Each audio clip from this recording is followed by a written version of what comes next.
So why don't you start by introducing yourself, your role, and the title of your company? Okay, my name is Francisco Primero Narvaez. I am from Buenos Aires, Argentina. I am CEO and co-founder of two companies. One of them is Axon Digital Health. And Axon, what does is to help healthcare companies to thrive in digital environments, not only in digital marketing, but also in digital innovations and initiatives. And the other one is recently founded, it's called CatalisAI, and what it does is to bring artificial intelligence to chronic patients via conversational platforms. That's great. So is this your first time coming to a HITLAB summit, or have you been here before? No, gladly, this is my second time. Okay. I was invited to the last summit in November as a speaker, and I might have said something interesting because I was invited again here. So very glad and very grateful to be here.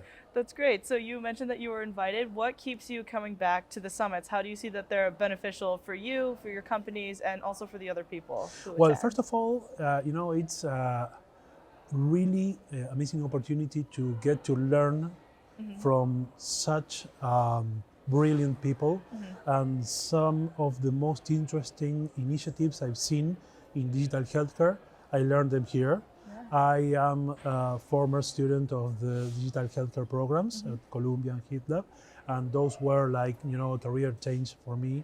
And I got to apply many of the things I learned. And besides that, it's always amazing to get to network and to meet very interesting people. And one of the things that I am setting as my personal objective regarding these events is to, bring the invitation further to other Latin American, professionals.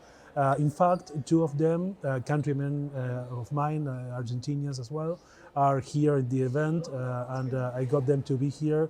So it's really amazing to get to share this, knowledge base and this insightful event and this amazing networking opportunity with other people from my region. That's great. So you mentioned that you were invited to be a speaker this Yes. year. Can you go into a little bit about what you plan on talking about, and maybe Okay. just a brief summary of Okay, that? yes, I am in a panel that talks about the next big thing in digital healthcare, and I don't want to spoil, my part of the conversation because I will, have no topic. But one of the things that I am seeing is this future clash, of two different and very different sectors. One is the tech world trying to get into healthcare and being overly more and more successful into it, and the other is the healthcare sector trying to get into technology.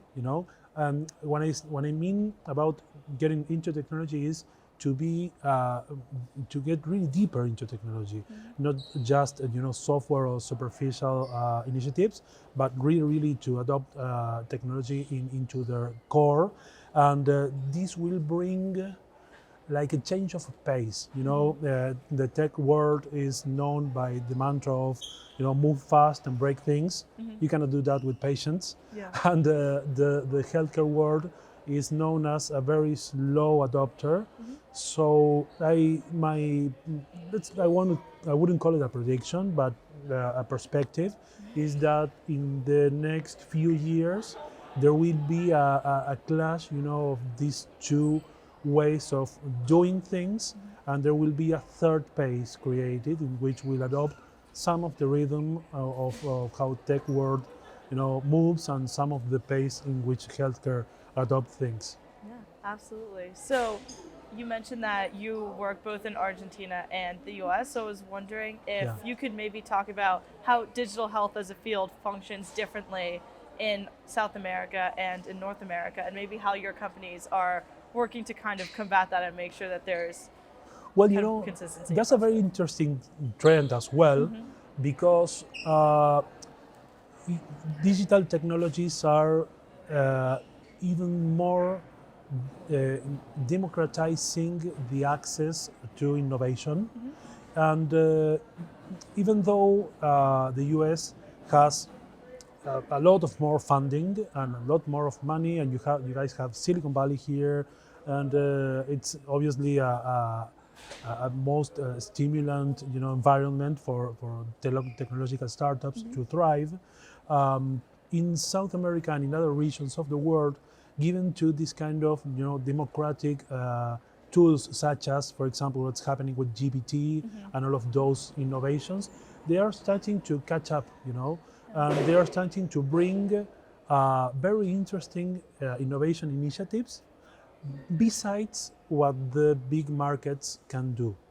And due to some, easier regulatory spaces and markets, innovation can thrive as much as it can do in other more, perhaps, better funded countries.